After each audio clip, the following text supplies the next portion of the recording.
Hello friends, இன்றைக்கி நம்ம egg gravy தான் பார்க்க போகிறோம். இதுக்கு நான் இன்றைக்கி 7 முட்டை எடுத்திருக்கேன். இதில் கஸ்தூரி மேத்தி, 1 ஸ்பூன் சில்லி பவுடர், மஞ்சள் தூள் ஒரு பிஞ்சு, கரம் மசாலா கொஞ்சம் போட்டு கொஞ்சமாக தண்ணி ஆட் பண்ணி இது மாதிரி மிக்ஸ் பண்ணி எடுத்துக்கோங்க. இதை நல்லா மிக்ஸ் பண்ணி வச்சுட்டு இப்போது இதை நம்ம என்ன பண்ண போகிறோன்னா எக்கில் நம்ம தடவி எடுத்துக்க போகிறோம். இப்போ மசாலா நல்லா உள்ளே இறங்கணும் அப்படிங்கிறதுக்காக நான் முட்டையை இப்படி எல்லா சைடும் 4 சைடும் இது மாதிரி கட் பண்ணி தடவி வச்சுருக்கேன். இது மாதிரி எல்லா முட்டையும் நம்ம தடவி எடுத்துக்கிறோம். இப்போது ஒரு கடாயில் ஆயில் சேர்த்து இந்த முட்டையெல்லாம் போட்டு பொரித்து எடுத்துக்கணும். அடுத்து இதுக்கு தேவையான கிரேவி, அப்புறம் தாளிக்கிறதுக்கு வெங்காயம், தக்காளி எல்லாம்.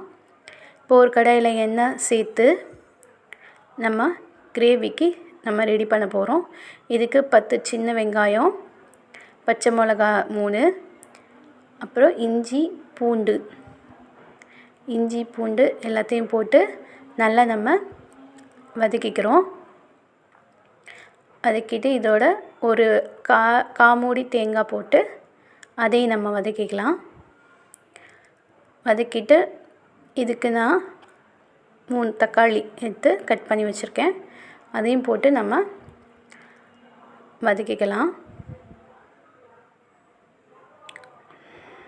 நல்லா இது வதங்கினதுக்கப்புறம் இதில் கொஞ்சம் உப்பு சேர்த்து நம்ம வதக்கி இதை இறக்கி வச்சுக்கலாம். அடுத்து இந்த கிரேவிக்கான தாளிப்பு நம்ம பண்ணிக்கலாம். கடாயில் எண்ணெய் சேர்த்து கருவேப்பிலை, வெங்காயம் எல்லாம் போட்டு வதக்கிக்கிறோம்.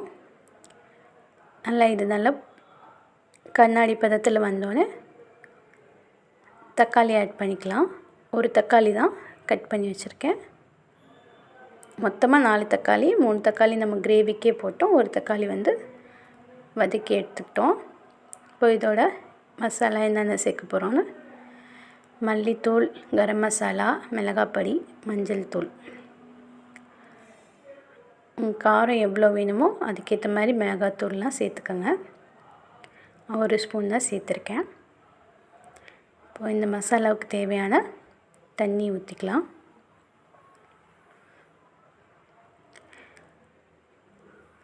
தண்ணி ஊற்றிட்டு நல்லா இதை கிளறி விட்டு இதை மூடி வச்சுக்கலாம். அதுக்குள்ளே நம்ம வதக்கி வச்சுருந்ததை நல்லா பேஸ்ட்டாக அரைச்சி இது நல்லா எண்ணெய் பிரிஞ்சு வந்தோடனே இதில் சேர்த்துக்கலாம். நல்லா சேர்த்து கலந்து விட்டுக்கோங்க. இதோட இது இன்னும் கொஞ்சம் உங்களுக்கு எவ்வளோ தண்ணி நல்லா குழம்பு பதத்தில் வரணும்னா இன்னும் கொஞ்சம் நல்லா தண்ணி சேர்த்துக்கோங்க. சேர்த்து இதை நல்லா கொதிக்க விட்டதுக்கப்புறம் நல்லா கிளறி விட்டுட்டு இதுக்கு கொஞ்சம் இப்போ உப்பு சேர்த்துக்கோங்க. இந்த ஸ்டேஜில் உப்பு சேர்த்துட்டு இப்போ நம்ம வறுத்து வச்சுருக்க அந்த எக்கை எடுத்து நம்ம இதில் சேர்த்துக்கிறோம். சேர்த்து ஒரு நிமிஷத்துக்கு வேக விட்டால் போதும். அப்புறம் மல்லித்தழை தூவி இறக்கி வச்சுக்கலாம் வேண்டாம்.